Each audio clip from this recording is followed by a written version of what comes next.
At the beginning of the 1990s, quite a talented Kevin Costner decided to film something terribly apocalyptic. Something like Mad Max, but with a higher budget and himself in the lead role. Since Kevin was everyone's favorite actor back then, Universal Studios agreed to finance whatever he had in mind. And on his mind, he had Mad Max on water. Before filming began, Kevin Costner rejected 2 scripts that he believed were too awful. In one of them, flooding of the Earth's surface wasn't caused by global warming, but by the planet's second satellite. The explanation for the second satellite's presence was simple. It came from deep space. The selected script was written by Peter Rader and David Twohy. More precisely, they wrote 2 different scripts, which were later combined into one that Kevin finally approved. David Twohy, by the way, later directed and wrote the script for the movie Pitch Black, which was based on his unused ideas from the script for Alien 3. Having 2 to 3 scripts for one movie is common in Hollywood and is not considered a difficulty. The difficulties began when one of these scripts was approved. Initially, the movie was to be directed by Robert Zemeckis, known for the Back to the Future trilogy and Romancing the Stone. Since Zemeckis frequently worked with the studio on his movies, it was expected that they would want to hire him. However, when it was time to sign the contracts, Zemeckis suddenly backed out, claiming he had more interesting things to do. He was talking about filming Forrest Gump. The forced delay didn't last long. Kevin Costner's close friend, director Kevin Reynolds, happened to be available at the time. Before Waterworld, they teamed up on Robin Hood, Prince of Thieves, and Fandango. Reynolds had just failed with Rapa Nui, so he desperately needed a big, guaranteed hit to redeem himself with the studio executives. A movie starring a Hollywood superstar was perfect for this. Costner was well known for his love of giving everyone advice, a trait only Sylvester Stallone could compete with. So when Costner suggested Reynolds, the studio immediately approved him. They assumed there would be no problems between the director and the actor. In addition, despite his failure, Reynolds was known at the time as a very good filmmaker. But everything went wrong. The studio allocated so much money for the project that no one felt motivated to plan ahead and approach the work responsibly. This is common among those at the pinnacle of fame. For example, several years ago, overly inflated film budgets caused the downfall of Jerry Bruckheimer, one of Hollywood's most famous producers. Anyway, when filming was about to begin, it turned out that the initial filming locations were chosen without much thought and were not suitable. Thus, the movie had to be shot in Hawaii instead of California. By that time, the scenery and boats were already prepared. The crew had to quickly dismantle everything, load it onto ships, and drag it across the Pacific Ocean. Naturally, the already impressive budget of the movie increased even further. Once all the decorations were delivered and assembled, it turned out that there was not enough sheet metal in Hawaii. The film crew bought all the metal available on the islands, but it was still not enough. They had to wait until another ship with the necessary metal arrived from California to Hawaii. When the decorations were finally installed, there was another problem that no one had anticipated. The selected filming location had very specific natural conditions. As a result, a sudden wind dismantled part of the scenery one night. After this, the crew decided to move some of the scenery to another location and film there.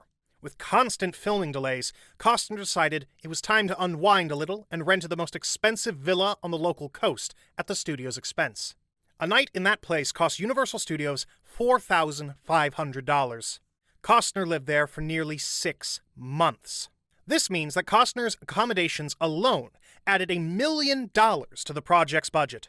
Naturally, this did not contribute to a pleasant atmosphere on set. While most of the film crew had to suffer from cramped conditions and heat in the trailers, Costner happily warmed his belly by the villa's huge pool. It's actually very difficult to blame Costner for anything. The actor achieved everything on his own, going from a nobody in supporting roles to a major Hollywood star.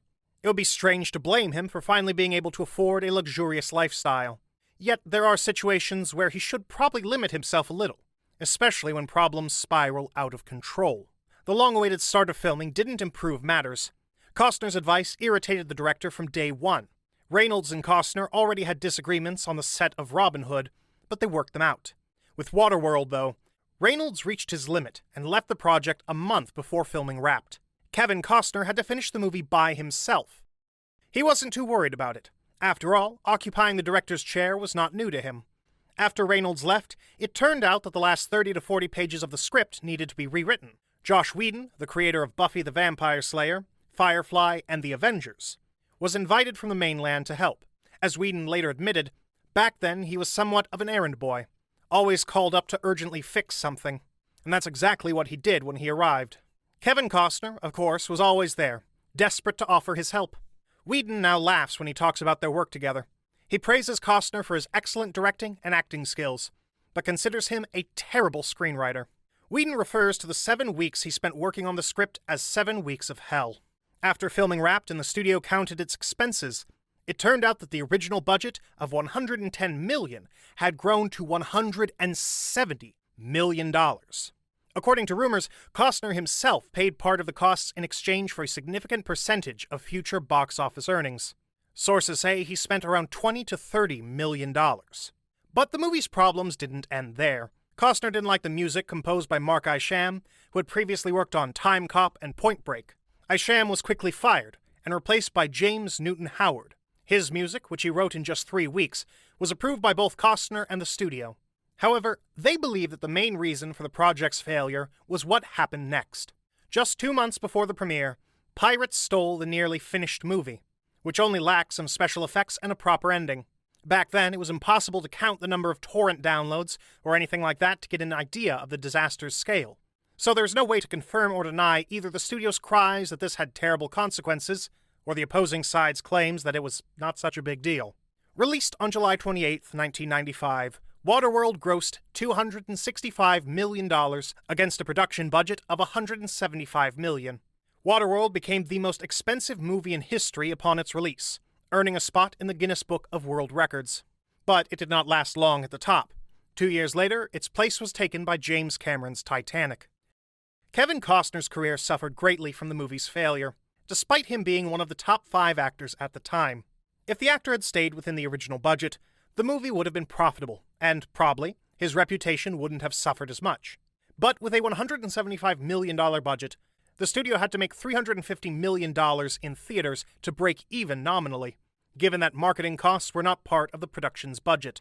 According to the most conservative estimates, Universal's losses on Waterworld ranged from $120 to $150 million. The movie's planned sequel was quickly forgotten as a bad dream.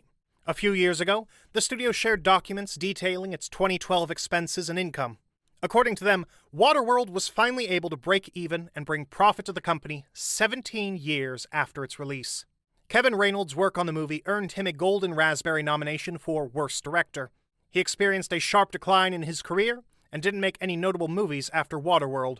Allegedly, Costner and Reynolds reconciled many years later while working on the Hatfields and McCoys TV series. Costner personally invited Reynolds to work as a director and promised not to interfere with his advice. Both were pleased with their reunion and said that they would be happy to work together again.